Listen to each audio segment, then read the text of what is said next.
जय जिनेंद्र, आप देख रहे हैं प्रवासी एकता लाइव। हर समाज हर खबर देखिए आज की ताजा खबर। विपक्ष अपनी हार नहीं सह पा रहा, सुधांशु त्रिवेदी राष्ट्रीय प्रवक्ता भाजपा के राष्ट्रीय प्रवक्ता और राज्यसभा सांसद सुधांशु त्रिवेदी ने बुधवार को लखनऊ में कहा कि पहले विपक्ष इलेक्ट्रॉनिक वोटिंग मशीन पर सवाल उठाता था, अब वे मतदाता सूची पर सवाल उठा रहा है और वोट चोरी जैसे आरोप लगा रहा है। उन्होंने कहा कि विपक्ष किसी भी संवैधानिक व्यवस्था और संवैधानिक संस्था पर भरोसा नहीं करता, जिसका कारण यह है कि वह अपनी हार नहीं पचा पा रहा है। सुधांशु त्रिवेदी राज्यसभा सांसद और बीजेपी के राष्ट्रीय प्रवक्ता के रूप में बुधवार की शाम सहकारिता भवन लखनऊ में आत्मनिर्भर भारत संकल्प अभियान में शामिल हुए। इस दौरान आयोजित प्रोफेशनल सम्मेलन से पहले उन्होंने मीडिया से बातचीत की और सम्मेलन में अलग अलग प्रोफेशन से जुड़े लोगों को संबोधित किया। साथ ही उन्होंने वर्तमान में चल रहे SIR अभियान की भी जानकारी दी। आज उन्होंने ईवीएम का मुद्दा छोड़ दिया और मतदाता सूची के मुद्दे पे आ गए।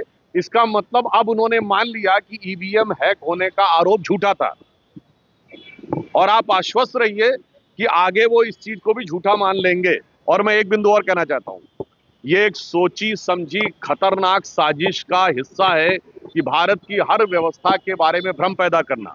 विगत 10 वर्षों में विपक्ष ने किन किन चीजों पे भ्रम नहीं पैदा किया। सबसे पहले रफाल को लेकर सरकार के बारे में भ्रम पैदा करना, सर्जिकल स्ट्राइक को लेकर सेना के बारे में भ्रम पैदा करना, बालाकोट को लेकर एयरफोर्स के बारे में भ्रम पैदा करना, ऑपरेशन सिंदूर को लेकर जहाजों के गिरने के बारे में भ्रम पैदा करना। फिर इतना ही नहीं, याद करिए इन्होंने कहा LIC बर्बाद हो गई, LIC all time high profit में है। स्टेट बैंक ऑफ इंडिया बर्बाद हो गई, state bank of India all time high profit में है। फिर उन्होंने कहा सेबी गलत है, सेबी का पूरी तरीके से वो निष्पक्ष निकला। उसके बाद याद करिए कोविड वैक्सीन के ऊपर इसी उत्तर प्रदेश के एक पूर्व मुख्यमंत्री जी बोले थे ना, बीजेपी का वैक्सीन, कोविड वैक्सीन को लेकर भ्रम उत्पन्न करने का प्रयास करना। और तो और इन्होंने राम मंदिर के मुहूर्त को लेकर भी भ्रम पैदा करने का प्रयास किया था। तो मुझे लगता है कि उनको समझाया इसलिए नहीं जा सकता क्योंकि जो समझना चाहे उसे समझाया जा सकता है।